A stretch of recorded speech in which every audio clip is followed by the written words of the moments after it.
여러분 안녕하세요. 스마트폰에서 어떤 기능을 많이 이용하시나요? 전화나 메시지 기능 외에 스마트폰으로 유튜브 같은 영상 시청이나 음악을 듣는 분들이 많으실 텐데요. 이번 시간은 스마트폰의 소리 설정에 대해 알아보겠습니다. 스마트폰은 전화나 영상 시청, 음악 감상 등 소리에 굉장히 특화가 되어 있는 기기죠. 소리 설정만 잘 하셔도 스마트폰을 좀 더 제대로 활용할 수가 있겠습니다. 본 영상을 끝까지 시청하시고 여러분 스마트폰의 소리를 한 단계 업그레이드 하도록 하세요. 자, 우선 설정으로 들어가도록 하겠습니다. 그 다음 소리 및 진동으로 들어갑니다. 자, 그러면 아래쪽에 음질 및 음향 효과라고 나오죠. 음질 및 음향 효과 들어갑니다.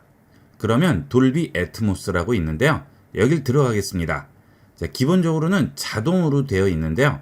영화, 음악, 음성 이렇게 세부적으로 분류가 되어 있죠. 자동을 이용하시게 되면 여러분이 스마트폰을 이용하는 상황에 맞춰서 자동으로 변형이 되게 되는데요. 제일 좋은 방법은 영화를 볼 때는 영화로 선택을 하시는 게 좋고, 음악을 들으실 때는 음악을 선택하시고, 통화를 하실 때는 음성을 선택하시면 좀 더 제대로 된 효과를 느낄 수가 있습니다. 물론 자동으로 선택을 하면 상황에 맞춰서 자동으로 바뀌게 되겠지만 제대로 적용이 되지 않는 경우도 있기 때문에 영화를 보시거나 음악을 들으실 때는 특히 따로 설정을 하고 이용을 하도록 하세요. 그리고 돌비 애트모스 사용 중에는 체크를 해주셔야 되겠죠. 이 돌비 애트모스는 꼭 이용을 해보도록 하세요. 그리고 이런 음질 및 음향 효과는 이어폰을 착용을 했을 때 그 효과를 극대화할 수가 있죠. 스마트폰 스피커로는 효과를 많이 체감을 할 수가 없습니다. 자, 그 다음 스마트폰으로 게임들 많이 하실 텐데요. 그 경우는 게임 돌비 애트모스에 체크를 하고 이용하는 게 좋겠죠. 자, 그리고 그 아래에 보시면 이퀄라이저라고 있는데요. 자, 여길 들어가 보겠습니다. 자, 이 이퀄라이저는 팝, 클래식, 재즈, 락에 따라서 이퀄라이저를 자동으로 조절을 해주게 됩니다. 자, 아래 이퀄라이저를 보시면 어떤 걸 선택했느냐에 따라서 바뀌게 되겠죠. 자, 이 이퀄라이저는 제일 왼쪽이 저음 부분이고요. 제일 오른쪽이 고음 부분이 되겠습니다. 자, 단계별로 음이 높아지는 거죠. 조정하시기에 복잡할 경우에는 여러분이 듣는 음악 종류에 맞춰서 선택을 해주시면 되겠고요. 사용자 설정을 누르시면 여러분이 직접 음악을 들으시면서 여러분 취향에 맞는 이퀄라이저로 조정을 해주시면 되겠죠.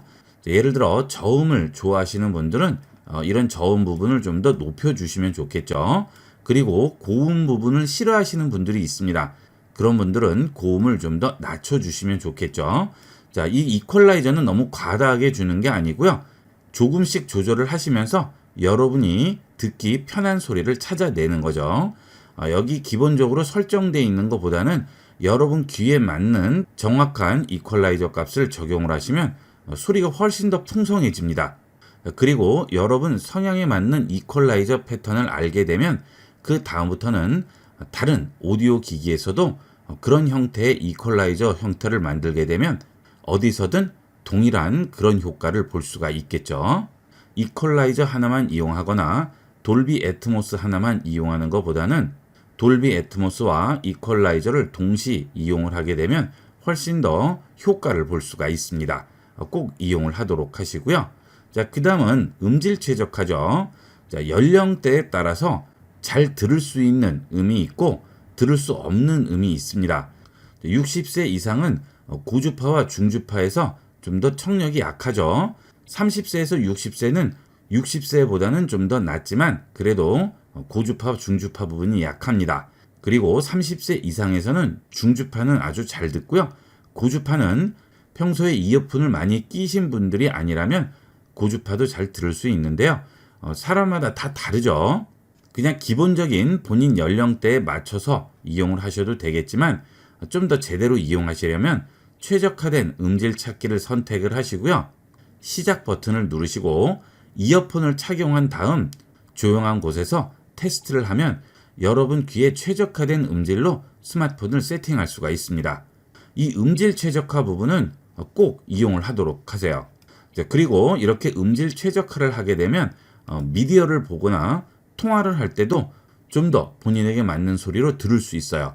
특히 통화 같은 거 하실 때는 연령대가 높으신 분들은 많이 도움이 될 겁니다. 음질 및 음향 효과 부분은 꼭 제대로 설정해서 이용을 하도록 하세요. 자, 그 다음은 앱소리 분리 재생인데요. 여기에 들어가시게 되면 스마트폰에서 나는 소리를 분리해서 들을 수가 있습니다. 지금 켜기 할게요. 선택합니다. 자, 지금 애플리케이션으로 들어왔죠?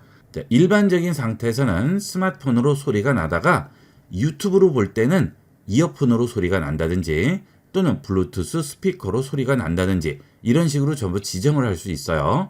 예를 들어 여러분이 유튜브 뮤직을 이용을 하고 계시면 유튜브 뮤직 선택을 합니다. 자, 그 다음 뒤로 돌아갈게요. 자, 그러면 유튜브 뮤직을 들을 때는 어디서 들을 건지 여기에 선택을 해주는 거죠. 자, 블루투스 기기를 선택을 하시면 이어폰이라든지 또는 스피커로 따로 설정할 필요 없이 소리가 나오게 되고요. 그 외에는 전부 휴대전화로 소리가 나오게 되겠죠. 자, 이렇게 이용을 하시면 영화를 보신다거나 음악 감상을 하실 때 좀 더 좋은 소리로 들을 수가 있겠습니다. 자, 그리고 여기 있는 앱 외에 앱 추가 버튼을 눌러서 내 스마트폰에 설치되어 있는 앱들을 따로 지정을 할 수도 있습니다. 자, 이거는 편리한 대로 이용을 하시면 되겠어요. 자, 그 다음은 갤럭시에 기본적으로 설치되어 있지 않은 삼성에서 만든 굿락이라는 앱이 있죠. 자, 이걸 이용을 하면 사운드 어시스턴트를 이용을 해서 소리를 좀 더 제대로 들을 수가 있습니다. 굿락 앱은 구글 플레이 스토어에서는 받을 수가 없고요. 갤럭시 스토어에서 받을 수가 있습니다. 갤럭시 스토어 들어가셔서 굿락 입력하시면 굿락 랩스라고 해서 삼성에서 배포하는 굿락을 설치할 수 있습니다. 이렇게 굿락을 설치하신 다음 실행을 하시면 편리한 갤럭시 메뉴가 있습니다. 여기에 들어가시면 사운드 어시스턴트를 한 번 더 설치를 해주셔야 됩니다. 여기 있는 내려받기 버튼을 누르시면 사운드 어시스턴트 다시 설치가 되겠죠. 자, 그러면 사운드 어시스턴트에 필요한 권한 설정하라고 하죠. 자, 계속합니다. 허용합니다. 자, 그러면 사운드 어시스턴트 메뉴가 설정에 생기게 됩니다. 나만의 음량 패널을 만들 수 있고요. 음량 패널을 꾸밀 수가 있죠. 자, 음량 패널 만들기를 들어가시면 벨소리, 알림소리, 음악소리 따로 이렇게 설정을 해서 모아서 이용을 할 수 있어요. 자, 기본 상태는 스마트폰 우측에 있는 음량 버튼을 누르시면 이렇게 막대가 나오고요. 점 3개 누르시면 시스템 소리라든지 알림 소리, 빅스비 소리, 벨 소리, 음악 소리를 이렇게 조정을 할 수가 있죠. 자, 여기를 좀 더 다양하게 설정을 할 수가 있습니다. 여러 가지 메뉴들이 더 많이 나오죠. 자, 사용 안함을 사용함으로 바꿔주겠습니다. 자, 그 다음 음량 버튼을 누르시면 안 보이던 숫자가 보이게 되죠. 자, 음량을 수치로 보여주게 됩니다. 자, 터치하시면 자, 메뉴가 더 많이 생겼죠. 자, 아래쪽에 보시면 블루투스로 내보낼 수 있죠. 자, 선택합니다. 그러면 블루투스 기기를 연결했을 경우 블루투스로 소리를 출력을 할 수가 있습니다. 자, 그 다음 이 부분은 이퀄라이저죠. 자, 앞서 설정해서 이퀄라이저 조정을 해봤었는데요. 이거는 좀 더 다르죠. 다이얼로 돼서 좀 더 직관적으로 이용할 수가 있습니다. 자, 왼쪽 다이얼은 저음이나 고음 강조가 되겠고요. 자, 그 다음 우측은 보컬 쪽을 강조할지 아키 쪽을 강조할지 지정을 할 수 있습니다. 자, 이렇게 원하는 부분 설정을 할 수 있고요. 자, 그 다음 하단에서 돌비 애트모스를 켜거나 끌 수가 있죠. 자, 그리고 상단에 보시면 슬라이드 바가 있는데요. 자, 이걸 누르시게 되면 이퀄라이저를 직접 설정을 할 수 있습니다. 자, 이런 것들은 편리한 대로 이용을 하시면 되겠습니다. 자, 이렇게 이용을 하시면 좀 더 다양하고 편리하게 음질을 조정을 할 수가 있겠죠. 자, 닫겠습니다. 자, 그 다음 아래쪽에 가면 직접 설정이라고 있죠. 음량 슬라이더라든지 플로팅 버튼을 원하는 대로 바꿔줄 수가 있어요.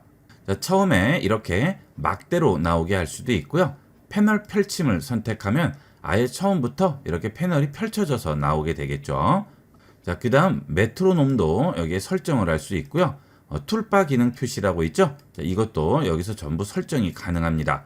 자, 그 다음 우측으로 넘기시면 플로팅 버튼이 여기 아예 나와 있게 만들 수도 있어요. 자, 그러면 우측에 있는 음량 버튼을 누르지 않아도 여기 있는 플로팅 버튼을 터치하면 바로 나오게 되겠죠. 자, 이렇게 해서 좀 더 쉽게 조절을 할 수가 있습니다. 자, 그 다음은 음량 마이크로 컨트롤이라고 있죠. 여기에 보시면 개별 앱 음량을 전부 제어를 할 수 있습니다. 자, 플러스 누르신 다음 자, KBS 플러스를 선택했습니다. 자, 라디오 방송이죠. 자, 우측 상단 점색에 추가합니다. 자, 그러면 KBS 라디오를 들을 때는 음량을 어떤 식으로 설정할지 미리 지정을 해 놓을 수가 있습니다. 보통 유튜브를 본다든지 또는 앱들을 이용을 해서 음악을 듣는다든지 할 때 매번 들어가서 음량을 조절을 하시는데요. 그럴 필요 없이 항상 내가 자주 듣는 음량 크기로 미리 지정을 해 놓으시면 그 앱을 실행했을 때는 항상 그 음량으로 나오게 되겠죠. 자, 이거 굉장히 편리해요. 자, 그 다음은 아래쪽으로 내려가시게 되면 보이스 마스크라고 있는데요. 마이크에 재미있는 효과를 적용할 수 있습니다. 자, 보이스 마스크 사용 중이라고 하죠. 자, 여기 선택을 합니다. 자, 앱 사용 중에만 허용하겠습니다. 자, 그러면 음성을 녹음하면 여러 가지 효과를 줄 수 있어요. 아주 재밌게 이용을 할 수 있습니다. 이 기능을 모르시는 분들이 많은데요. 재밌게 활용할 수 있으니까 많이 써보세요. 자, 제가 음성을 일단 녹음을 해볼까요? 여러분 안녕하세요. 보이스 마스크를 시연하는 중입니다. 자, 그 다음 여기서 어린 소녀로 바꿔볼게요. 여러분 안녕하세요. 보이스 마스크를. 그 다음 SF 공포죠. 여러분 안녕하세요. 보이스 마스크를. 여러 가지가 있죠. 보이스 마스크를. 로봇으로 해볼까요?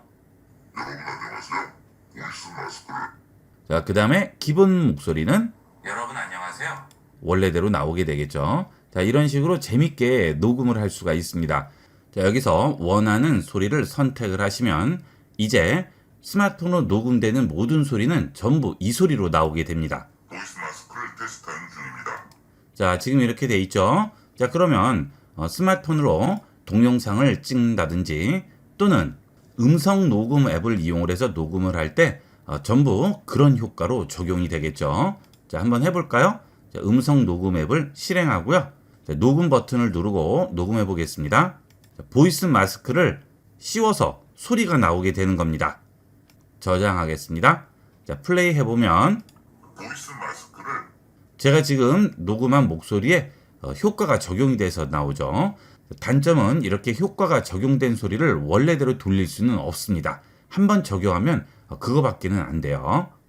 지금까지 알려드린 내용들은 전부 이어폰을 착용을 했을 때 최대의 효과를 얻을 수 있는 그런 기능들인데요. 요즘은 유선 이어폰보다는 무선 이어폰을 많이 이용을 하시죠. 그래서 이번에 새로 출시된 갤럭시 버즈 FE 블루투스 이어폰을 추천을 드립니다. 선이 없어서 이용하기도 편리하고요. 같은 갤럭시 기종이기 때문에 갤럭시 스마트폰 뒷면에 이 버즈 이어폰을 가져다 대면 충전도 되고 외국산 무선 이어폰에 비해서는 고장도 적고 AS에서 가장 큰 장점이 있죠. 프로 버전 같은 경우에는 가격이 더 높지만 이 버즈 FE 같은 경우에는 일반 버전이기 때문에 가격도 적당합니다. 이 무선 이어폰을 이용을 해보시면 신세계를 경험하실 수가 있을 겁니다. 저도 그전에는 유선 이어폰을 많이 선호했었는데요.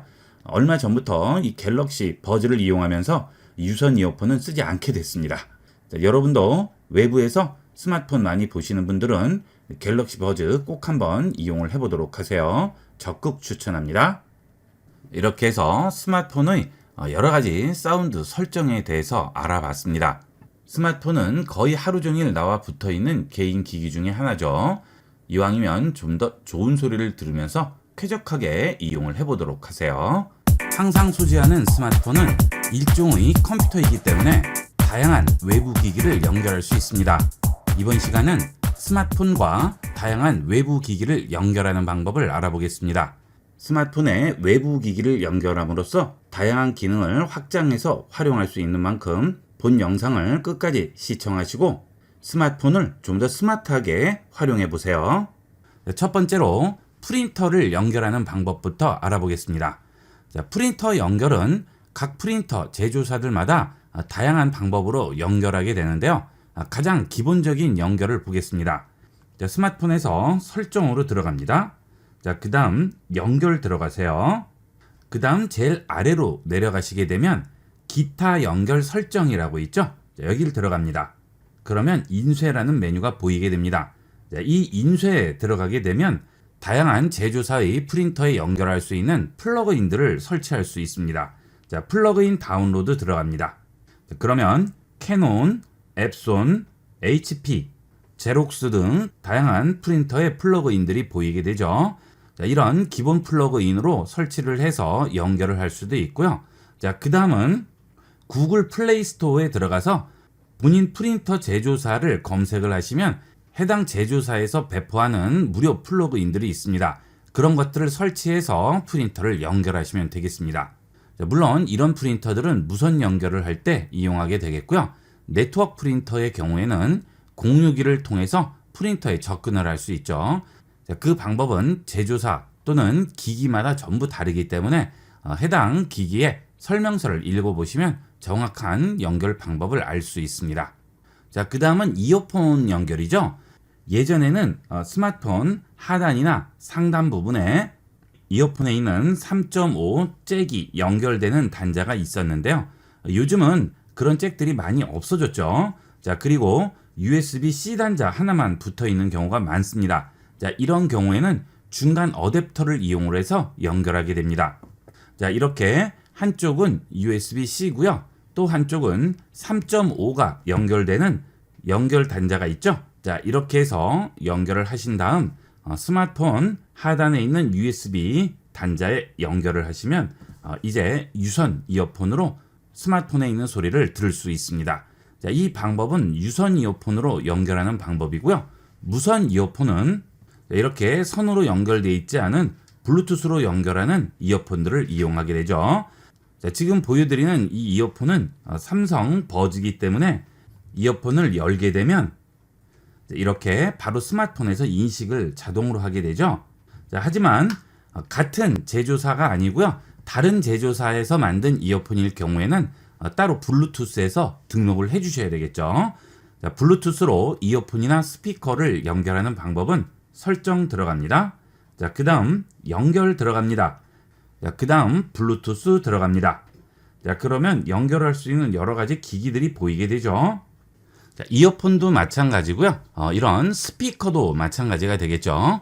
일단 블루투스로 들어오신 다음 블루투스 기기를 껐다가 다시 켭니다. 블루투스 연결 준비가 되었습니다. 그 다음 블루투스에서 찾기를 선택합니다. 자, 그러면 블루투스 기기를 검색을 하게 되겠죠. 자, 만약 제대로 검색이 되지 않을 때는 블루투스 기기를 한 번 더 껐다가 켜고 블루투스를 다시 찾기를 눌러주시면 검색이 되게 됩니다. 자, 지금 검색이 됐죠. 아래쪽에 보시면 연결 가능한 기기라고 있고요. 위쪽을 보면 등록된 기기라고 나오죠. 자, 연결 가능한 기기에서 등록을 하게 되면 위쪽에 있는 등록된 기기로 올라가게 됩니다. 자, 지금 이 스피커인데요. 자, 이걸 등록을 시켜 볼게요. 터치합니다. 자, 그러면 페어링 중이라고 하고 연결 요청 들어오죠. 자, 등록합니다. 블루투스 연결이 되었습니다. 자, 연결됐다고 나오죠. 그리고 위쪽을 보면 이렇게 연결됐다고 나오게 됩니다. 자, 이제 스마트폰에서 나는 소리는 전부 이 블루투스 스피커를 통해서 들을 수가 있겠죠. 자, 그 다음 저는 지금 갤럭시 버즈 2 프로 이렇게 무선 이어폰이 보이게 되는데요. 만약 자동으로 이렇게 등록이 되지 않으면 제가 금방 한 방법과 동일한 방법으로 블루투스를 등록을 해주시면 되겠습니다. 자, 블루투스가 연결이 가끔 잘 되지 않는 경우가 있어요. 그럴 때는 반드시 이렇게 블루투스 기기를 껐다 키시고 찾기 버튼을 누르면 빠르게 등록을 할 수가 있습니다. 자, 그러면 이제 이 블루투스 기기는 등록이 돼 있기 때문에 그 다음부터는 따로 등록할 필요 없이 블루투스 기기가 근처에 있으면 자동 연결이 되게 되겠죠. 간단하게 연결해서 이용할 수 있습니다. 자, 그 다음 저는 키보드와 마우스도 지금 연결이 되어 있죠. 무선 키보드와 무선 마우스도 블루투스를 통해서 연결을 할 수 있겠죠. 자, 그 다음은 삼성 태그죠. 자, 이거는 물체 위치 같은 거 찾을 때 이용하는데요. 자, 이런 갤럭시 스마트 태그도 이렇게 등록이 되어 있죠. 전부 이 블루투스를 이용을 해서 등록을 하게 됩니다. 자, 그 다음은 스마트폰을 이용을 하시다 보면 저장 공간이 모자랄 경우도 있고요. 다른 사람에게 데이터를 받을 경우도 있고 또 다른 사람에게 데이터를 줘야 할 경우도 있습니다. 메일이나 카카오톡으로 전송하는 것이 여의치 않을 경우에는 USB 메모리를 이용을 해서 주는 경우도 있는데요. 자, 그럴 때 USB 어댑터를 이용을 하게 되죠. 자, 앞쪽은 USB-C 단자고요. 뒤쪽은 일반 USB 메모리가 들어가는 USB-A 단자가 있습니다. 이런 USB-A 단자는 우리가 일반적으로 이용하는 USB 메모리 단자와 동일하죠. 자, 이렇게 꽂으시면 바로 스마트폰에 연결을 할 수가 있죠. 자, 그러면 스마트폰에서 이렇게 인식을 하게 됩니다. 자, 플래시 드라이브를 처리하겠냐고 물어보죠. 확인합니다. 자, 그 다음 이렇게 연결된 USB 메모리에 있는 데이터를 확인하는 방법은 갤럭시에 기본으로 설치되어 있는 넷 파일로 들어가서 찾아보실 수 있습니다. 넷 파일 들어갑니다. 그러면 아래쪽에 내장 저장 공간 아래에 보시면 USB 저장 장치라고 나오죠. 이 USB 저장 장치를 들어가시면 USB 메모리 안에 들어있는 파일들을 전부 확인할 수가 있습니다. 그리고 문서 파일인 경우에는 열어볼 수도 있겠죠. 자, PDF 파일 전부 열어볼 수 있죠. 영상이나 사진 파일도 전부 열어볼 수가 있습니다. 자, 또는 스마트폰에 있는 파일을 이 USB 메모리에 담을 수도 있죠. 자, 내 스마트폰에 있는 파일은 카테고리에서 이미지, 동영상, 오디오, 문서, 설치 파일 여러 가지가 있죠. 자, 예를 들어서 이미지로 들어갔습니다. 자, 이 이미지를 USB 메모리로 옮길 거예요. 터치하고 기다립니다. 그러면 체크가 나오죠. 자, 원하는 이미지들을 전부 체크를 해주시고요. 자, 그 다음 아래에서 복사 선택합니다. 자, 그러면 3개가 복사가 됐어요. 이제 어디로 복사할지 해당 장소로 찾아가기만 하면 되는 거예요. 자, 다시 뒤로 돌아가셔서 앞서 봤던 USB 저장 장치라고 있죠. 자, 여기 들어갑니다. 자, 그 다음 여기에 그대로 붙여 넣기만 하면 되는 거예요. 자, 아래쪽에 보시면 여기에 3개 선택되어 있다는 표시가 나오고요. 그 다음 여기에 복사라고 있죠. 여기에 복사합니다. 그러면 해당 파일이 여기 바로 복사가 되죠. 자, 이렇게 이용을 하게 되면 USB 메모리에 대용량 파일 같은 것들을 담아서 저장을 따로 해줄 수도 있겠죠. 자, 상황에 따라서 카카오톡이나 클라우드 서비스를 이용할 수 없고 이렇게 따로 저장해야 되는 경우가 있어요. 그럴 때는 이런 식으로 이용하시면 좀 더 안전하게 이용할 수가 있겠습니다. 자, 이렇게 저장을 하게 되면 이 USB 메모리를 내가 보관하고 있는 이상 해킹이나 바이러스 같은 여러 가지 내 개인정보를 가져가려는 시도에서 안전하게 보관을 할 수가 있겠죠. 제일 안전한 방법이 되겠습니다. 자, 이런 단자도 전부 판매를 하고 있는데요. 이거의 단점이 있죠. 하나밖에 연결을 할 수가 없죠. 여러 개의 장비를 연결한다거나 또는 컴퓨터 모니터 또는 TV 같은 데 연결을 하려면 이거로는 부족하죠. 자, 그래서 그런 경우에는 이런 멀티 어댑터를 이용하게 됩니다. 자, 여기에 보시면 CF 카드, SD 카드, USB-A, USB-C 단자, 그 다음 이쪽을 보시면 HDMI 단자까지 있죠. 그 다음 이쪽은 USB-C가 연결되어 있습니다. 자, 그러면 이렇게 USB-C 단자를 연결을 한 다음 나머지 여기에서 내가 연결하고자 하는 여러 가지 기기들을 전부 연결할 수 있죠. 자, HDMI 케이블이 있으면 여기에 연결해서 TV에 연결할 수도 있고요. 자, 그 다음 컴퓨터 모니터에 연결할 수도 있겠죠. 자, 그 다음 USB 메모리를 2개를 꽂을 수도 있고 마이크로 SD라든지 일반 SD 카드 전부 이용할 수 있고요.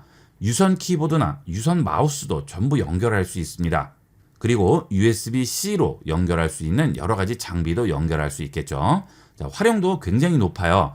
이런 장비들은 하나쯤은 가지고 있으면 컴퓨터에 연결해서 쓸 수도 있고 스마트폰에 연결해서 쓸 수도 있겠죠. 다양한 곳에 쓰일 수 있으니까 하나쯤은 구비를 해두시면 다용도로 활용할 수가 있겠습니다. 제가 쓰는 멀티허브는 K-베스트라는 멀티허브인데요. 쿠팡에서 저렴한 가격으로 구입을 할 수가 있습니다.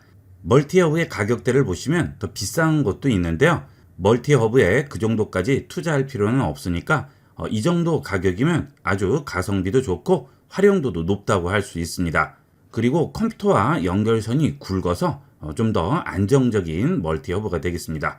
저도 지금 6개월 정도 쓰고 있는데요. 전혀 에러 없이 고장 없이 잘 쓰고 있습니다. 관심이 있으신 분은 한번 확인해 보도록 하세요. 이렇게 해서 이번 시간은 스마트폰과 연결하는 다양한 외부 기기에 대해서 알아봤습니다. 스마트폰이 필수 기기가 된 만큼 이렇게 외부 기기를 다양하게 활용을 하게 되면 좀 더 편리하고 여러 곳에 쓰임새가 있겠죠. 다양한 외부 기기를 활용해 보도록 하세요. 스마트폰을 이용하실 때 꼭 필요한 기능이 키보드죠. 하지만 스마트폰 특성상 작은 화면에서 타이핑을 하다 보면 답답한 경우가 많습니다. 이번 시간은 스마트폰 키보드를 최대한 편하게 사용하는 팁들을 알아보겠습니다. 메시지 앱을 실행하고 대화방으로 들어가 보도록 하겠습니다. 그 다음 입력창을 터치하시면 키보드가 나오게 되죠. 아래쪽에 있는 한영키를 눌러서 한글과 영어로 바꾸게 되는데요. 이때 상단에 보시면 톱니바퀴 설정 버튼이 있죠. 혹시 설정 버튼이 보이지 않으실 경우 우측 끝에 있는 점 3개 버튼을 누르시고 톱니바퀴 설정 버튼을 터치하고 기다렸다가 위쪽으로 올려주시면 되겠습니다. 자, 그러면 보기가 좀 더 편리하겠죠. 자, 설정 누르고 들어갑니다. 자, 그 다음 아래쪽으로 내려갑니다. 그러면 고대비 키보드라고 있죠. 자, 이걸 체크를 해주시게 되면 키보드를 좀 더 눈에 띄게 이용을 할 수 있습니다. 자, 체크하겠습니다. 그러면 노란색 키패드에 검은 글자라고 나오는데요. 자, 다시 한번 터치합니다. 자, 그러면 키보드 샘플이 나오게 되고요. 여기 있는 4가지 종류 중에 원하는 키보드를 이용을 할 수 있습니다. 자, 지금은 고대비 키보드라고 해서 배경은 검은색, 키들은 노란색으로 나와서 눈에 띄어서 사용하기가 훨씬 편리하겠죠. 자, 그 다음 검은색 키패드에 흰색 글자도 이용할 수 있고요. 검은색 키패드에 노란 글자, 파란색 키패드에 흰색 글자가 있습니다. 이것은 사람마다 다 다르기 때문에 본인 눈에 잘 띄는 키패드를 이용하도록 하세요. 자, 노란색 키패드에 검은 글자로 한번 해볼까요? 자, 그 다음 뒤로 돌아갑니다. 자, 그 다음은 이번에는 글씨를 좀 더 키워보도록 하겠습니다. 자, 여기서 아래로 내려갑니다. 그러면 글자 크기라고 나오죠. 자, 글자 크기를 이용을 해서 키보드에 있는 키의 글자 크기를 키워줄 수 있습니다. 자, 글자 크기 선택하시고요. 지금 중간 사이즈죠. 플러스 누를게요. 그러면 더 커지죠. 마이너스 누르면 작아지죠. 자, 이런 식으로 글씨 크기를 조금이라도 더 키워서 볼 수 있습니다. 영어는 이 정도로 나오지만 한글을 이용할 때는 좀 더 크게 보이게 됩니다. 한글은 좀 더 커 보이죠. 자, 본인에게 제일 맞는 키 사이즈로 바꿔주시면 되겠습니다. 자, 다시 설정 들어갑니다. 자, 그 다음은 제스처 및 피드백이라고 있죠. 여기 들어갑니다. 자, 그 다음 아래쪽에 보시면 스페이스 키 길게 누르기라고 있죠. 자, 이 스페이스 키 길게 누르기를 이용을 하면 커서 이동할 때 훨씬 편리하게 이동을 할 수 있어요. 자, 타이핑을 할 경우에 이렇게 안녕하세요 라고 입력을 합니다. 자, 그런데 중간에 글씨를 잘못 입력했어요. 자, 이럴 경우 손가락으로 터치를 하다 보면 엉뚱한 데에 터치가 되는 경우가 많죠. 굉장히 짜증나요. 자, 이럴 때 아래쪽에 있는 스페이스 바를 터치하고 기다립니다. 그러면 커서 이동이라고 나오게 돼요. 자, 이제 이런 식으로 커서를 이동할 수 있죠. 자, 그 다음 여러 줄일 경우에는 위아래도 이동이 됩니다. 자, 한 줄 더 만들어 볼까요? 자, 한 줄 더 썼는데요. 스페이스바 터치하고 기다립니다. 커서 이동 나왔죠? 자, 그러면 위아래 좌우 원하는 대로 이 커서를 이동해서 편리하게 위치를 잡을 수가 있습니다. 자, 여기에 커서를 뒀죠? 손을 뗍니다. 자, 그러면 커서는 깜빡이고요. 언제든지 백스페이스로 지우고 다시 고쳐 써주시면 되겠죠.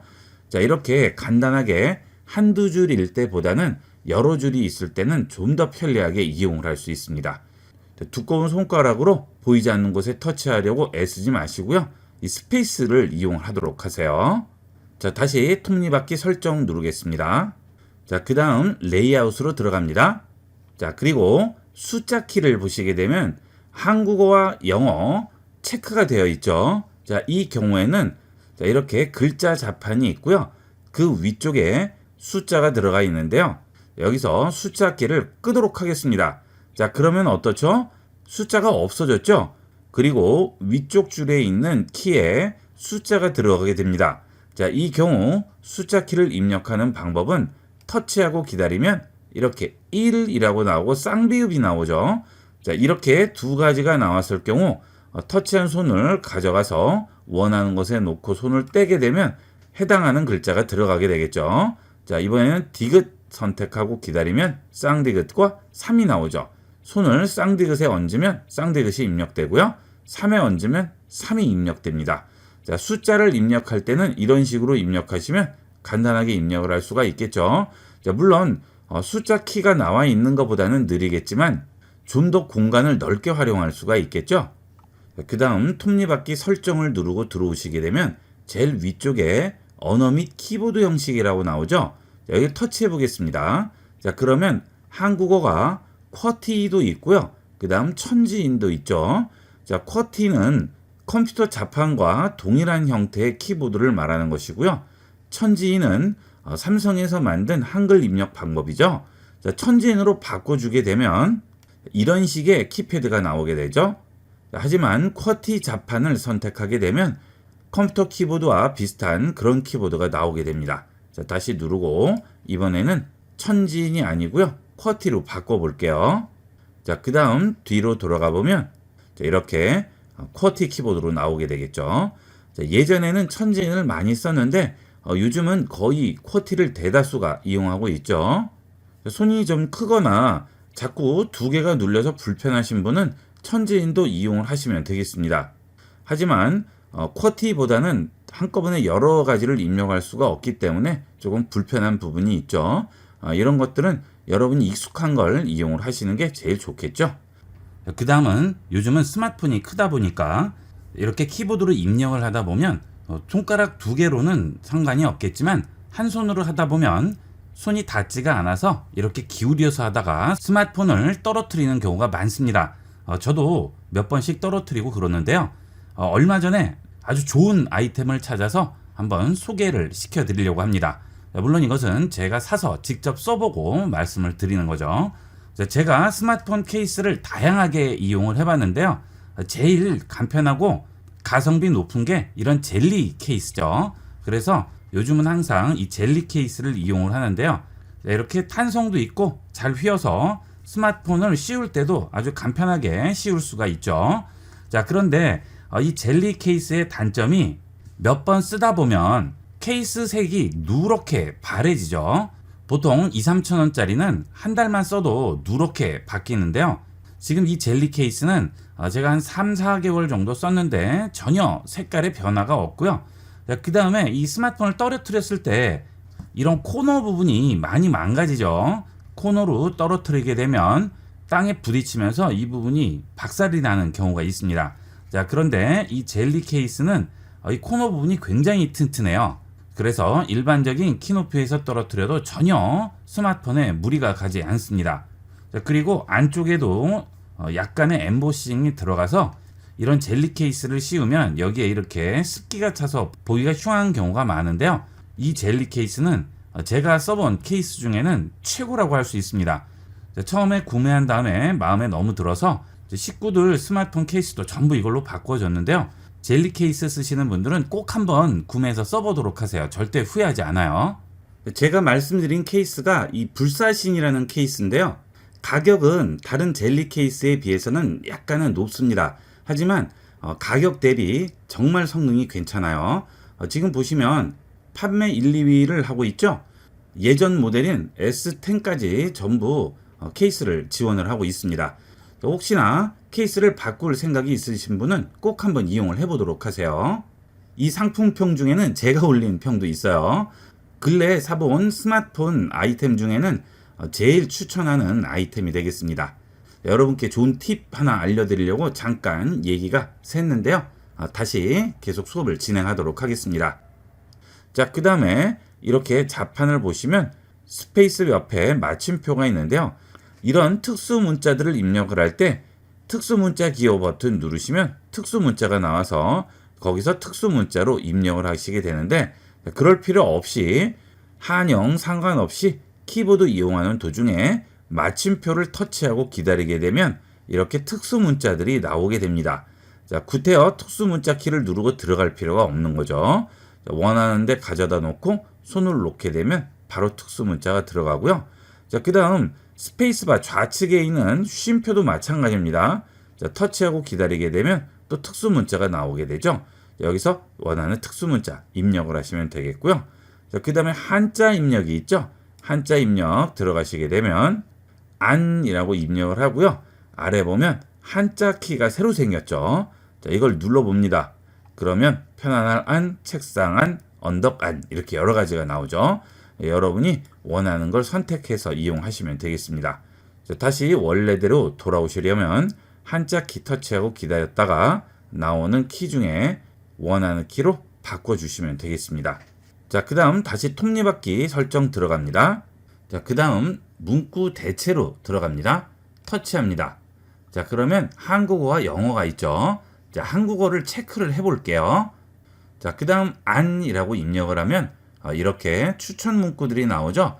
안으로 시작하는 문구들이 전부 나오게 됩니다.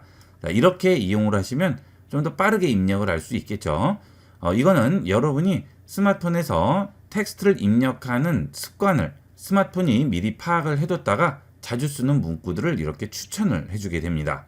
자, 그게 싫으실 경우에는 문구 추천을 끄고 이용을 하시면 되겠죠. 자, 그 다음은 단축어인데요. 이 단축어는 꼭 이용을 하도록 하세요. 자, 단축어 들어가겠습니다. 자, 지금 아무것도 나와 있지 않죠? 자, 플러스를 누를게요. 자, 여러분들이 이렇게 키보드에서 텍스트를 입력을 하다 보면 자주 쓰는 문구들이 있습니다. 그런 것들을 미리 등록을 해 놓는 거죠. 예를 들어 안녕하세요를 굉장히 자주 써요. 그러면 전체 문구에 터치하시고 거기에 안녕하세요라고 입력을 합니다. 자, 물음표까지 전부 입력을 했어요. 자, 그 다음 안녕하세요가 나오기 위한 단축어를 여기에 입력하시면 됩니다. 자, 안자라고 쓸 수도 있고 안녕이라고 쓸 수도 있겠지만 이것도 여러 번 입력을 해야죠. 자, 그리고 안자라고만 쓰게 되면 안이라는 글자가 들어가는 다른 단어와 중복이 될 수가 있죠. 안심하셔도 됩니다도 똑같이 안으로 시작하죠. 자, 그래서 이 단축어는 정식으로 글자를 쓰는 게 아니고요. 자음이나 모음만 쓰시는 거예요. 그러면 아주 빠르게 입력할 수 있습니다. 자, 안녕이면 이응과 니은을 입력을 하는 거죠. 자, 한영키 누르시고요. 단축어에 이응과 니은 입력을 합니다. 그리고 추가합니다. 자, 이제 이응과 니은만 입력하면 안녕하세요가 바로 들어가요. 자, 뒤로 돌아가 볼게요.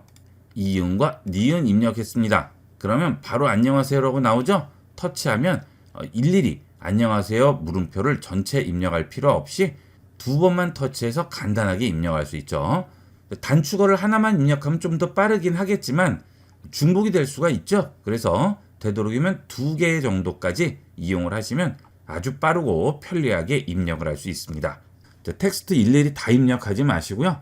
반드시 이렇게 단축어로 이용하도록 하세요.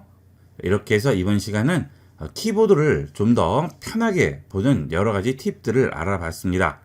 작은 휴대폰 화면에서 타이핑하느라 애쓰지 마시고요. 이렇게 여러 가지 기능들을 활용해서 편리하게 이용해 보도록 하세요.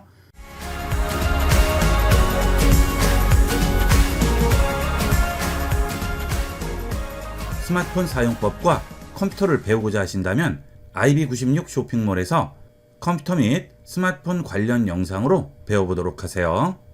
영상 아래에 제품 버튼을 클릭하시거나 설명란에 제품을 클릭하시면 해당 강좌의 쇼핑몰로 이동하여 상세 내용을 확인할 수 있습니다. 구매한 강좌는 전체 과정 및 예제를 이메일로 보내드립니다. 컴퓨터 및 스마트폰에 저장하여 언제 어디서든 쉽게 공부할 수 있습니다. 많은 이용 부탁드립니다. 여러분 안녕하세요. 요즘은 스마트폰으로 사진들 많이 찍으시는데요. 사진의 경우는 나중에 다시 열어보면 현장감은 좀 떨어지죠. 그래서 요즘은 영상을 많이 찍습니다. 영상으로 찍어 놓으면 나중에 보더라도 훨씬 현장감 있고 소리도 들어가서 실제 그때로 돌아간 것 같은 느낌이 들죠. 그래서 이번 시간은 스마트폰으로 영상을 찍을 때 기본적인 팁들에 대해서 알아보도록 하겠습니다. 영상의 경우에는 되도록이면 세로보다는 가로로 놓고 찍는 게 좋죠. 스마트폰으로 찍은 영상을 모니터나 또는 TV로 볼 경우에는 세로보다는 가로로 찍어 주시면 나중에 화면을 꽉 채워서 볼 수 있기 때문에 되도록이면 가로로 눕혀서 찍는 게 나중에 보시기에도 더 좋겠죠. 자, 그 다음 설정을 들어가도록 하겠습니다. 좌측 하단 톱니바퀴 설정 누르겠습니다. 자, 그러면 여러 가지 기능들이 나오는데요. 자, 여기서 아래쪽으로 내려가다 보면 사진이라고 있고요. 자, 그 다음은 동영상이라고 있습니다. 자, 동영상에서 기본적인 설정을 해 주셔야 돼요. 자, 우선 동영상 손떨림 보정, 이거는 반드시 체크를 해 주셔야 되겠죠. 자, 이곳이 체크가 되어 있지 않으면 스마트폰을 손으로 들고 찍을 경우 움직임이 전부 찍히기 때문에 꼭 손떨림 보정은 체크를 해 주셔야 되겠습니다. 자, 그 다음 대상 추적 AF도 꼭 켜주시는 게 좋겠죠. 멈춰 있는 상태로 영상을 찍을 때면 모르겠지만 움직이는 사물을 찍을 때는 대상 추적 AF가 켜져 있으면 알아서 추적을 해주기 때문에 훨씬 더 피사체를 잡기가 좋습니다. 그래서 대상 추적 AF도 꼭 켜주도록 하시고요. 자, 그 다음 수직 수평 안내서는 당연히 켜줘야 되겠죠. 그 다음 동영상을 찍은 위치를 영상에 포함시키고자 한다면 위치 태그도 켜주시는 게 좋은데요. 이것은 필요에 따라서 켜거나 끄고 이용을 하시면 되겠습니다. 자, 이 기본 설정은 꼭 해주셔야 되겠고요. 자, 그 다음 다시 뒤로 돌아가서 카메라 화면으로 들어왔습니다. 자, 그 다음 또 설정을 하셔야 될 부분은 좌측에서 풀 선택을 합니다. 자, 그러면 1:1과 16:9라고 나오죠. 자, 스마트폰 가로 세로 비율이 여러 종류가 있죠. 모니터나 TV에서 볼 경우에는 기본 영상이 16:9입니다. 가로가 16, 세로가 9죠. 자, 그래서 영상을 찍을 때는 되도록이면 16:9로 설정을 해주시는 게 좋습니다. 자, 1:1 같은 경우는 어떤 경우죠? SNS 같은 데 올릴 때는 1:1로 찍는데요. 되도록이면 16:9가 좋겠죠. 자, 그 다음은 스테디캠이라고 있는데요. 자, 이 스테디캠은 스마트폰이 흔들릴 때 그 흔들림을 자동으로 잡아주는 겁니다. 자, 그래서 스마트폰을 삼각대 같은 데 고정하지 않고 들고 찍을 경우 또는 걸으면서 찍을 경우에는 스마트폰이 위아래나 좌우로 계속 흔들리게 되죠. 자, 그런 것들을 잡아주는 게 여기 있는 슈퍼 스테디가 되겠습니다. 자, 이 슈퍼 스테디를 이용을 하시게 되면 움직임을 최소화해서 찍을 수가 있습니다. 영상을 찍었을 때 결과물이 어지럽게 나오는 이유는 손으로 들고 찍기 때문에 흔들림이 있어서 그렇죠. 자, 그래서 손으로 들고 찍을 때는 이 슈퍼 스테디캠 꼭 켜주도록 하세요. 그 대신 배터리 소모는 많이 되겠죠. 자, 그 다음 촬영 버튼 눌러주시면 바로 촬영이 시작되겠죠. 자, 그 다음 이런 식으로 원하는 대로 영상으로 찍으시면 되겠고요. 자, 그 다음 위쪽을 보시게 되면 000014라고 나오죠. 제일 우측이 초고요. 그 다음이 분입니다. 그 다음이 시가 되겠습니다. 자, 이렇게 시, 분, 초를 확인할 수가 있죠. 자, 그 다음 이렇게 영상을 찍는 도중에도 배율 조정을 하게 되면 그 배율이 그대로 적용이 됩니다. 자, 이 상태에서 3배의 배율로 키워보도록 할까요? 자, 그러면 이렇게 배율이 3배로 바뀌었죠. 자, 이 과정도 전부 찍히게 되는 거죠. 자, 여기서 다시 5배로 올립니다. 그러면 5배 배율로 올리는 상태가 전부 촬영이 됩니다. 자, 지금 분수가 올라오고 있는데요. 자, 이런 식으로 전부 배율로 조정해서 찍을 수 있습니다. 자, 이 배율은 스마트폰에 따라서 다르죠. 자, 저 같은 경우에는 광학 배율이 5배고요. 그 이상은 소프트웨어 줌이 되겠습니다. 광학 배율은 스마트폰 카메라 렌즈 자체가 지원하는 배율이죠. 자, 이런 광학 배율로 찍게 되면 확대를 해도 깨지지 않는다는 장점이 있죠. 자, 하지만 이렇게 광학 배율 이상 10배라든지 그 이상으로 찍게 되면 확대하는 만큼 화질은 떨어지게 되겠죠. 물론 5배까지 확대될 경우 10배로 확대할 때는 그렇게 많이 깨지지는 않겠지만 그 이상으로 손가락 2개를 이용을 해서 확대를 하게 되면 이 경우는 깨질 수가 있죠. 자, 여러분 스마트폰 배율에 맞춰서 찍어 주셔야 되겠습니다. 자, 그리고 이렇게 영상을 찍다가 보면 스냅샷 사진을 찍을 일이 있죠. 자, 그럴 때 영상을 다시 멈추고 찍으시는데요.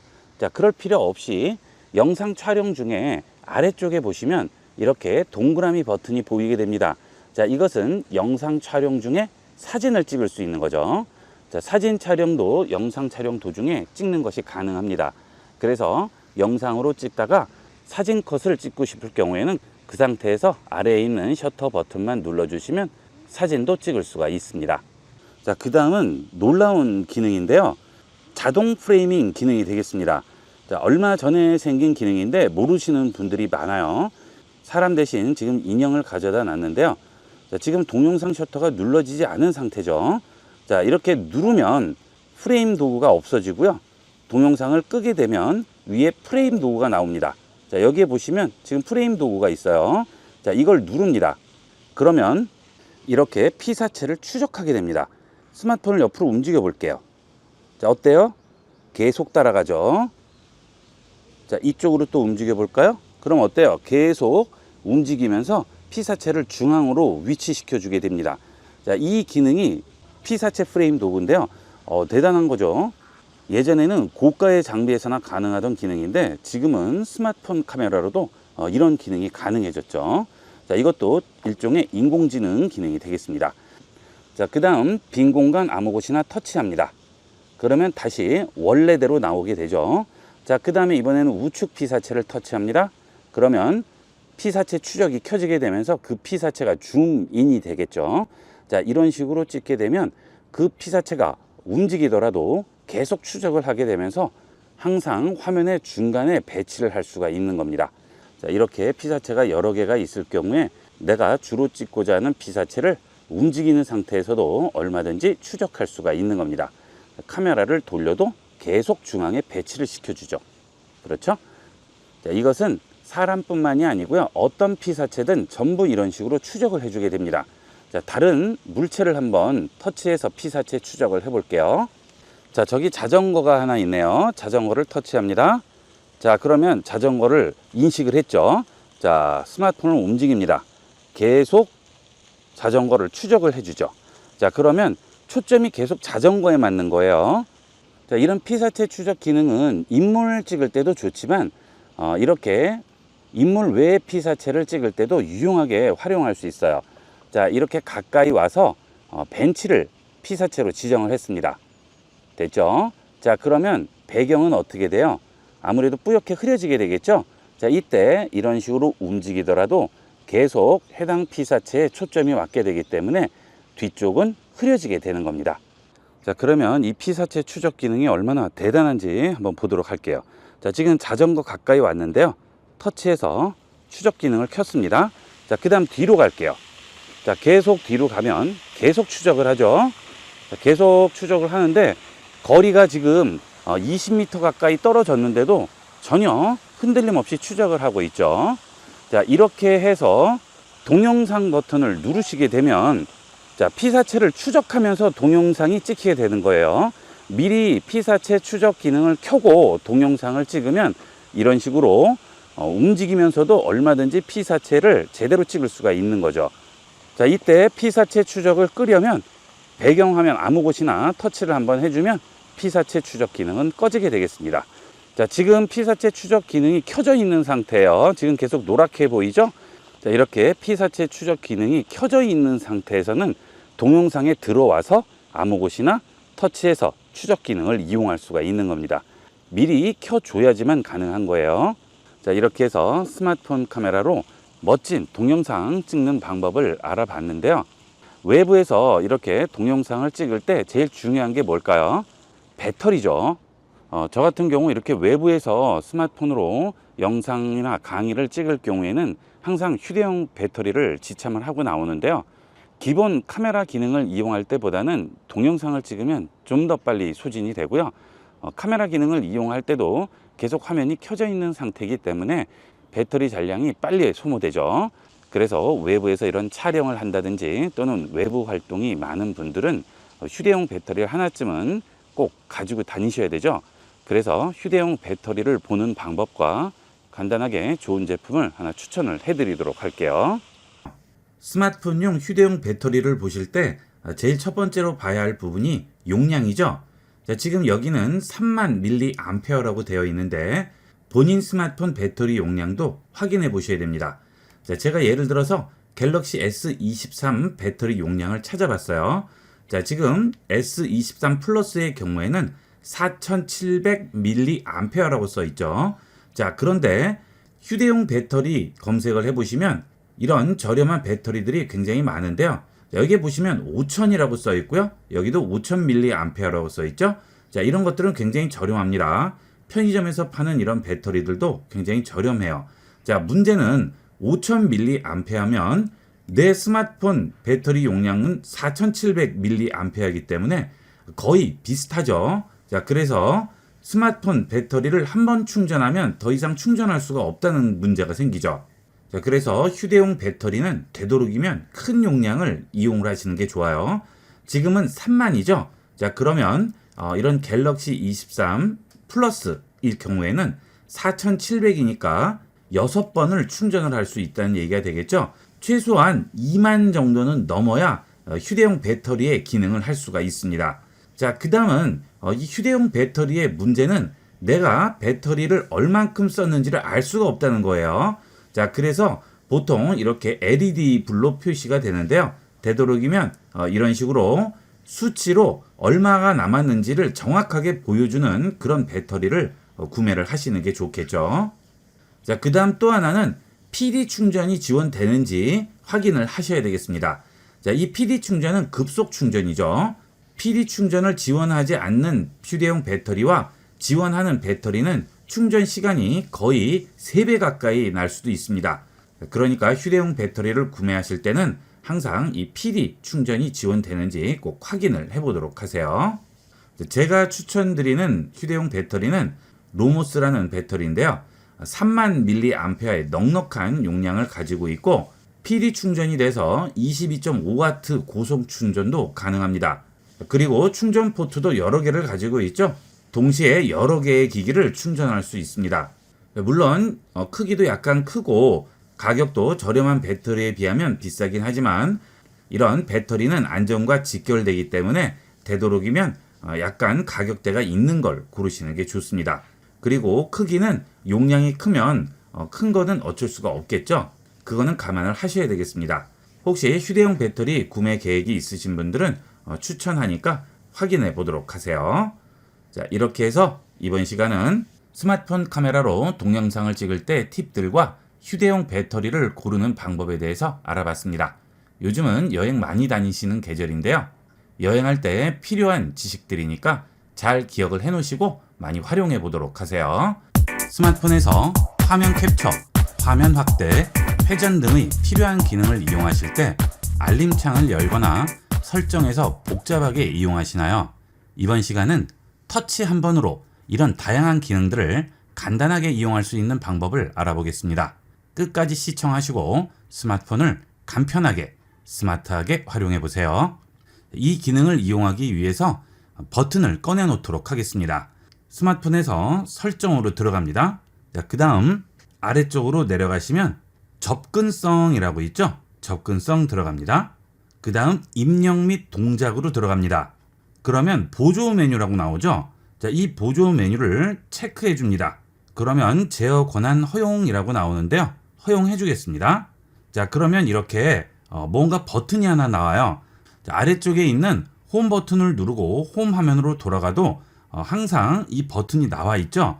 자, 이 버튼에 스마트폰을 이용을 할 때 필요한 필수적인 기능들을 담아 놓은 거죠. 자, 여기에 보시면 여러 가지 기능들이 있습니다. 이 기능들을 바로 활용할 수 있어요. 자, 다시 빈 곳을 터치하면 원래대로 배지 모양으로 들어가게 되죠. 이 접근성 버튼을 이용하면 화면 캡처를 간단하게 할 수 있습니다. 여기 보시면 스크린샷이라고 나오게 되죠. 자, 웹페이지를 하나 열어보도록 하겠습니다. 자, 이렇게 화면을 열어놓고요. 여기 있는 접근성 버튼을 누른 다음 스크린샷이라고 나와 있죠. 자, 이 버튼을 누릅니다. 그러면 지금 이 화면이 간단하게 찍히게 됩니다. 그리고 아래쪽에 스크린샷 메뉴가 나오게 되죠. 자, 여기에 들어가시게 되면 지금 찍은 스크린샷을 이렇게 원하는 크기대로 자를 수도 있고요. 내려받기 버튼을 눌러서 스마트폰에 저장할 수도 있고 공유할 수도 있습니다. 자, 그 다음에 그 옆에 있는 연필 버튼을 눌러서 이 스크린샷 부분에 직접 원하는 것을 쓸 수가 있죠. 자, 이렇게 간단하게 스크린샷을 찍을 수 있어요. 자, 그렇게 찍은 스크린샷은 갤러리에 들어가면 여기서 확인을 할 수가 있네요. 자, 스크린샷 찍은 것은 바로 갤러리에 저장이 되죠. 자, 이렇게 이 접근성 버튼을 이용해서 다양한 기능을 활용할 수 있는데요. 굉장히 많은 기능들이 있습니다. 자, 넘겨보시면 여러 가지가 있죠. 여기서 메뉴 설정 버튼을 누르고 어떤 기능들을 접근성 메뉴에 추가할 수 있는지 보도록 하겠습니다. 자, 메뉴 설정 누릅니다. 자, 그러면 보조 메뉴로 들어오게 되죠. 자, 여기서 보조 메뉴 항목 선택으로 들어갑니다.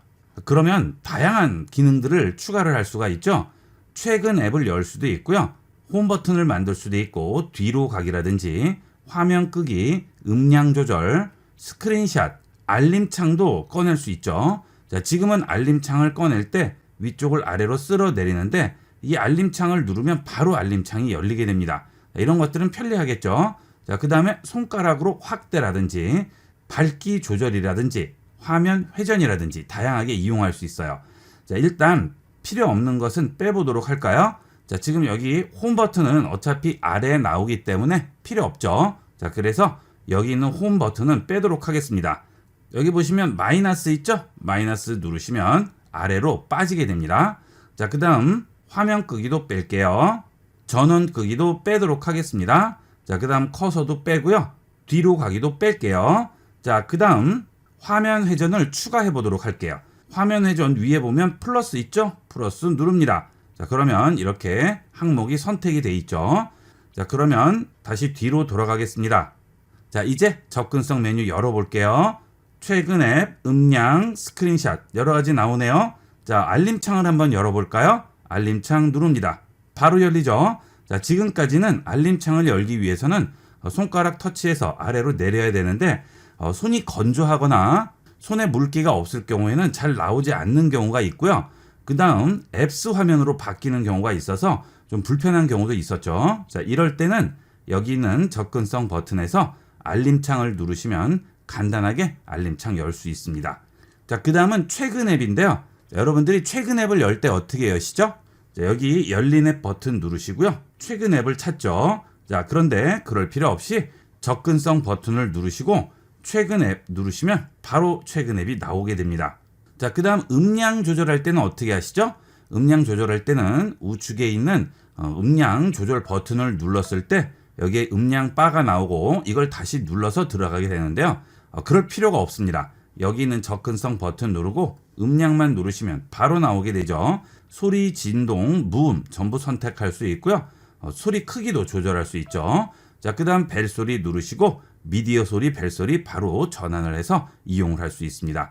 자, 원래대로라면 알림창을 아래로 내린 다음 여기 있는 음량 버튼을 누르고 기다리죠. 자, 여기서 조절을 해야 되는데 이렇게 귀찮게 할 필요가 없어요. 간단하게 음량 버튼 눌러서 바로 필요한 메뉴만 접근할 수 있습니다. 자, 그 다음은 화면 회전이라고 있죠. 자, 여러분들이 유튜브 같은 것들을 보시거나 영상 보실 때 세로 화면으로 보지 않고 가로 화면으로 보시는 경우가 있는데요. 자, 그럴 때 화면이 제대로 돌아가지 않으면 여러 번 시도를 해야 되고 아니면 아래쪽에 있는 버튼을 눌러서 화면을 돌려야 되는데 여기 있는 접근성 버튼을 이용을 해서 간단하게 화면을 회전할 수 있습니다. 자, 여기 보시면 왼쪽 세로 오른쪽이라고 있죠. 자, 오른쪽 돌려주시면 이렇게 화면이 오른쪽으로 돌아가게 되고요. 다시 누르시고 화면 회전 누르신 다음 왼쪽 누르시면 화면이 왼쪽으로 돌아가게 되겠죠. 자, 이렇게 간편하게 화면을 회전시킬 수 있어요. 자, 그 다음 다시 세로 주시면 세로 화면이 나오게 되겠죠. 자, 영상 같은 거 시청하시거나 문서 같은 거 읽으실 때는 아주 편리하게 이용을 할 수가 있겠습니다. 자, 이런 접근성 버튼은 필요하신 분들은 꼭 꺼내놓고 활용을 하시면 스마트폰을 좀 더 간편하게 이용을 할 수가 있겠습니다. 자, 그 다음은 확대 기능인데요. 자, 여기 접근성 버튼을 다시 누르시고 확대 메뉴로 들어갑니다. 자, 그러면 이렇게 일부분 화면을 확대할 수가 있어요. 여기 있는 화살표를 선택해서 움직이시면 자, 이런 식으로 각 부분을 확대할 수 있죠. 자, 아니면 아래쪽에 있는 회색 화면에 손을 터치한 다음 움직이시면 자, 이런 식으로 마우스 패드 같이 이용을 해서 확대하는 부분을 이동해서 찾을 수가 있습니다.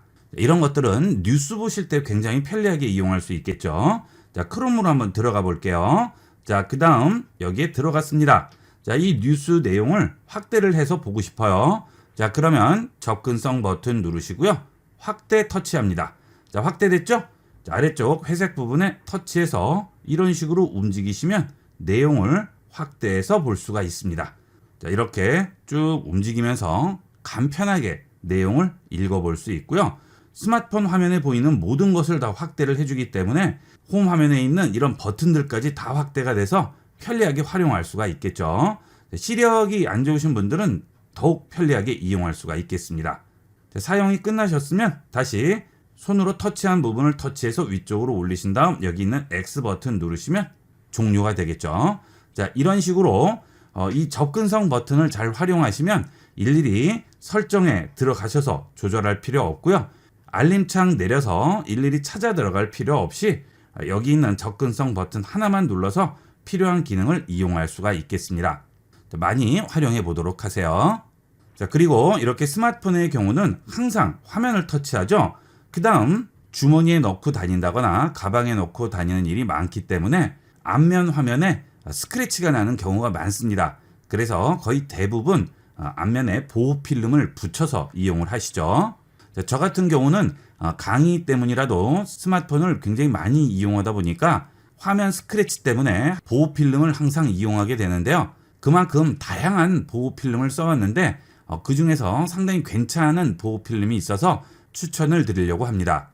신지모루에서 나온 자가복원 액정 보호 필름인데요. 이 자가복원 기능이 새로 나온 기능이죠. 액정 필름에도 스크래치가 많이 났었는데 이 자가복원 기능으로 액정 보호 필름에 스크래치가 났을 경우 스스로 복원이 됩니다. 그래서 사용 기간 동안에는 아주 깔끔하게 이용할 수 있고요. 프라이버시 코팅이 돼서 외부에서 스마트폰을 볼 때 옆 사람이 이렇게 스마트폰을 넘겨보면 굉장히 짜증나죠. 자, 그럴 때 이 프라이버시 코팅이 그런 것들이 다 안 보이게 막아주게 됩니다. 내가 볼 때는 제대로 보이지만 옆에서는 까맣게 보이는 거죠. 자, 이런 기능들이 편해서 저는 이 필름을 많이 이용을 하는데요. 5,000원 이하짜리 제품도 써봤는데 한 달 정도 쓰다가 결국 다시 이 제품으로 구매를 했습니다. 구매평도 좋고요. 자가복원과 사생활 보호 기능 때문에 적극 추천하는 제품이 되겠습니다. 한번 이용을 해보도록 하세요. 스마트폰 이용 시에 가장 신경 쓰이는 부분이 배터리죠. 항상 필요할 때 배터리 잔량이 얼마 남지 않아서 당황하는 경우가 많습니다. 이번 시간은 배터리의 전반적인 관리 방법에 대해서 자세히 알아보겠습니다. 배터리 관리에서 제일 중요한 부분은 완전 충전과 완전 방전을 하지 않는 것이죠. 완전 방전이 돼서 배터리 잔량이 0이 되면 스마트폰이 꺼지게 되겠죠. 그렇게 되면 스마트폰 배터리의 수명을 많이 줄이게 됩니다. 어쩔 수 없는 경우가 아니라면 되도록이면 스마트폰에서 완전 방전은 되지 않도록 해주세요. 보통 10% 미만으로 떨어지는 건 좋지 않죠. 되도록이면 10% 이상으로 배터리 잔량을 유지해 주는 것이 좋습니다. 자, 그 다음은 완전 충전도 좋지 않죠. 스마트폰 배터리는 완전 충전과 완전 방전 횟수가 정해져 있죠. 그래서 되도록이면 10%에서 90% 내에서 이용을 하시는 게 좋습니다. 자, 설정으로 들어가 보겠습니다. 그 다음 아래쪽으로 내려가시면 디바이스 케어라고 있죠. 여기를 들어가신 다음 배터리로 들어가세요. 그 다음 중간쯤에 보시게 되면 배터리 보호라고 있죠. 저는 지금 최대로 되어 있는데요. 자, 여기를 들어가 볼게요. 그러면 세 가지 기능으로 배터리 수명을 보호하게 됩니다. 자, 기본 기능은 배터리가 100%가 충전이 되면 자동으로 충전을 멈추게 되고요. 95%가 되면 다시 충전을 하는 거죠. 자, 그 다음 최대 기능은 배터리가 80%에 도달하면 자동으로 충전을 멈추게 됩니다. 80% 이상을 충전하지 않는 거죠. 배터리 수명에 많은 영향을 줄 수가 있겠죠.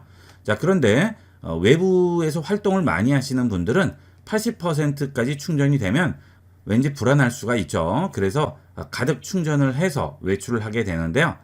그렇게 되면 항상 완충 상태를 유지를 하게 되기 때문에 배터리 수명이 좋지 않습니다. 그래서 수면 중에는 80%까지만 충전되는 최대 모드를 이용하게 되고요. 기상하기 전에 기본 모드로 바뀌어서 100% 충전을 하게 되죠. 자, 이것은 휴대전화 사용 패턴을 기반으로 스마트폰이 알아서 최적화를 시켜주게 됩니다. 자, 외부에서 스마트폰 사용량이 많으신 분들은 최적화가 좋겠고요. 주로 실내에서 많이 머무시는 분들은 보통 충전기에 연결을 해놓는 경우가 많죠. 자, 그럴 때는 최대로 놓도록 하세요. 이렇게만 잘 이용을 해주셔도 스마트폰 배터리 수명을 20에서 30%는 늘릴 수 있다고 합니다. 꼭 기억을 해서 이용하도록 하세요. 평상시에 스마트폰을 충전기에 자주 연결을 해놓는 분들은 최대를 꼭 이용을 하시고요. 외부에서 스마트폰을 많이 이용하시는 분들은 최적화를 이용하시면 되겠습니다. 그 다음은 스마트폰 충전 속도가 되겠습니다. 스마트폰 충전은 고속 충전이 있고요. 일반적인 충전이 있죠. 두 가지 방법으로 충전을 하게 되는데 아무리 고속 충전기로 충전을 하더라도 스마트폰에서 고속 충전을 설정하지 않게 되면 고속 충전을 할 수가 없죠. 당연히 충전 속도는 느려지게 됩니다. 그 설정은 배터리로 들어오셔서 아래쪽으로 내려가시면 충전 설정이 있습니다. 여기 들어갑니다. 그러면 고속 충전과 고속 무선 충전이 있고요. 어떤 분들은 초고속 충전도 있을 거예요. 스마트폰을 충전기에 연결할 때 고속 충전기에 연결할 경우에는 반드시 여기를 켜 주셔야지만 고속 충전이 되겠죠. 자, 그 다음 요즘은 무선 충전기도 많이 이용을 하시는데요. 무선 충전기도 일반적인 충전기는 충전 시간이 굉장히 오래 걸리죠. 그래서 고속 무선 충전기를 이용하시는 분들이 계신데요. 그럴 경우에도 여기 있는 고속 무선 충전을 체크를 해 주셔야 되겠습니다. 이 부분을 체크하지 않으시면 아무리 고속 충전기에 연결을 해도 고속으로 충전이 되지 않겠죠. 충전 속도는 많게는 3배 이상도 날 수 있습니다. 그러면 충전기에 대해서 간단히 알아볼까요? 충전기를 보기 위해서 쿠팡으로 들어와 봤는데요. 여러분들이 쇼핑몰에 보시면 아주 다양한 충전기들이 있습니다. 충전기를 구매하실 때 확인해야 될 부분은 PD 충전, QC 충전, 그 다음 GAN이 붙어 있는지 확인하는 것이 되겠습니다. PD와 QC 충전은 고속 충전이 되겠고요. GAN은 갈륨인데요.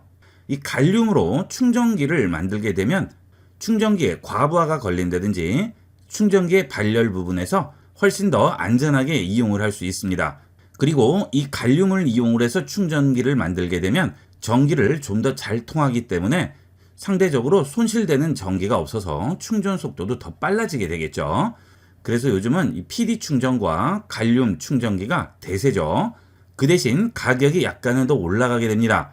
이런 충전기는 안전과 직결되는 부분이 되기 때문에 되도록이면 안정성 있는 걸 이용을 하시는 게 좋겠습니다.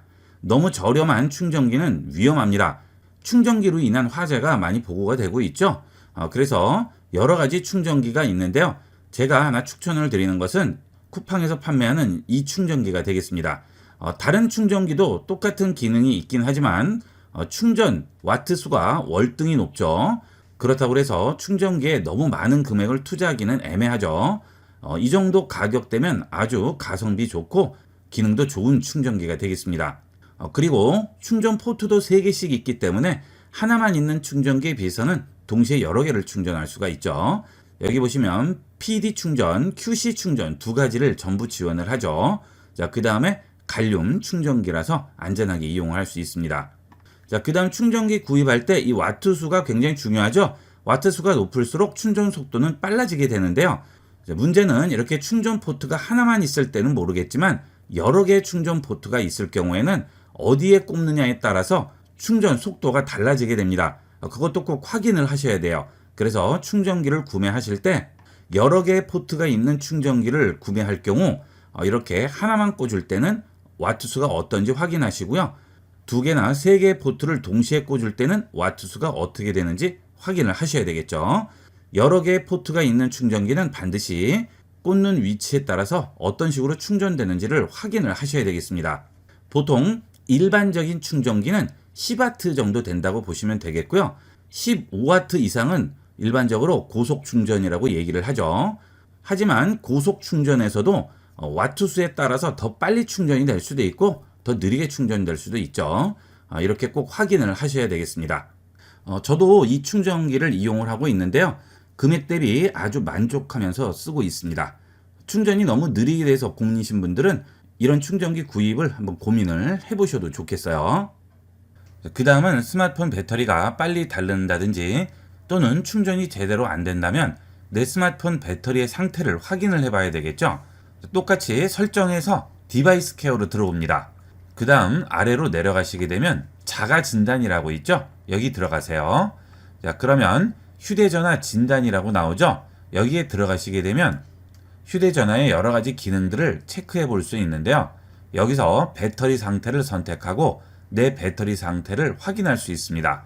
자, 지금은 정상 상태죠. 만약 정상이 아니고 배터리 상태가 좋지 않다고 나온다면 그 배터리는 충전이 제대로 되지 않겠죠. 자, 그럴 경우에는 배터리를 교환하는 것을 생각을 해보셔야 되겠습니다. 그 다음 무선 충전을 이용하시는 분들은 여기 무선 충전에 들어가셔서 무선 충전 상태가 어떤지 확인을 할 수가 있겠습니다. 배터리 관리를 하실 때 제일 처음 검사를 해볼 것이 내 배터리의 상태가 되겠습니다. 자, 그 다음 다시 디바이스 케어에서 배터리로 들어갑니다. 그리고 백그라운드 앱 사용 제한으로 들어갑니다. 그러면 현재 절전 상태 앱과 초절전 상태 앱을 확인할 수 있죠. 절전 상태 앱에 들어가셨을 때 여러 가지 앱들이 등록이 되어 있으면 그런 앱들은 전부 초절전 상태로 바꿔주도록 하세요. 절전 상태 앱일 경우에는 스마트폰을 사용할 때 백그라운드에서 실행이 되고 있는 거죠. 자, 그러면 계속 백그라운드에서 배터리를 소모하고 있는 상태가 되기 때문에 절전 상태 앱을 확인을 해보시고요. 절전 상태 앱에서 실행되는 앱들이 있을 경우 전부 초절전 상태로 바꿔주도록 하세요. 초절전 상태 앱들은 백그라운드에서 절대 실행이 되지 않습니다. 배터리 소모에 아무 영향을 주지 않겠죠. 자, 앱들을 확인해 보시면 티맵이라든지 갤러리라든지 계산기, 메모 이런 것들이 초절전 상태 앱으로 되어 있는데요. 이런 앱들이 백그라운드에서 실행될 필요가 없는 거죠. 절전 상태 앱 상태로 올라가 있으면 계속 배터리를 소모를 하고 있기 때문에 반드시 이런 앱들은 초절전 상태 앱으로 돌려 놓으셔야 되겠습니다. 자, 그 다음 상단을 아래로 쓸어 내리고요. 한 번 더 쓸어 내립니다. 자, 이렇게 알림창을 열게 되면 여러 가지 기능들이 나오게 되죠. 자, 여기서 절전 기능을 찾아야 되는데요. 자, 혹시 여기 없을 경우에는 상단에 있는 연필 버튼을 누르시고 전체 편집으로 들어가세요. 그러면 현재 나와 있는 버튼과 추가가 가능한 버튼이 나오죠. 위에 없을 경우에는 아래쪽 추가 가능한 버튼에서 절전 모드와 배터리 보호 전부 위쪽으로 올려주도록 하세요. 터치하고 기다렸다가 위쪽으로 올리시면 되겠죠. 자, 그 다음 완료합니다. 자, 그러면 이제 알림창을 열게 되면 추가한 기능들이 나오게 될 텐데요. 자, 이 기능들은 휴대폰 이용을 하시다 보면 배터리 잔량이 얼마 남지가 않은 경우가 있죠. 자, 급하게 스마트폰을 계속 써야 되는데 배터리 잔량이 남지 않으면 굉장히 불안하고 업무를 볼 수 없을 수도 있겠죠. 그래서 바로 충전을 할 수 없을 경우에는 되도록이면 절전 모드로 돌려주는 게 좋겠죠. 자, 절전 모드를 한번 터치하시면 절전 모드가 실행되면서 상단에 실행 아이콘이 보이게 됩니다. 그러면 남은 배터리 잔량을 최대한 길게 이용을 할 수가 있겠죠. 자, 이 절전 모드는 터치하고 기다리게 되면 절전 모드 설정으로 들어오게 됩니다. 자, 지금 사용 중에 체크가 되어 있죠. 절전 모드를 끄게 되면 아래쪽에 있는 Always on 디스플레이, CPU 속도 제한, 화면 밝기 낮추기, 5G 사용 안함 이런 것들을 따로따로 체크해서 배터리 사용량을 좀 더 늘릴 수가 있는데요. 제일 간편한 방법은 그냥 절전 모드를 이용을 하시는 게 제일 좋겠죠. 그 대신 절전 모드 상태에서는 스마트폰 속도는 조금은 느려지게 되겠습니다.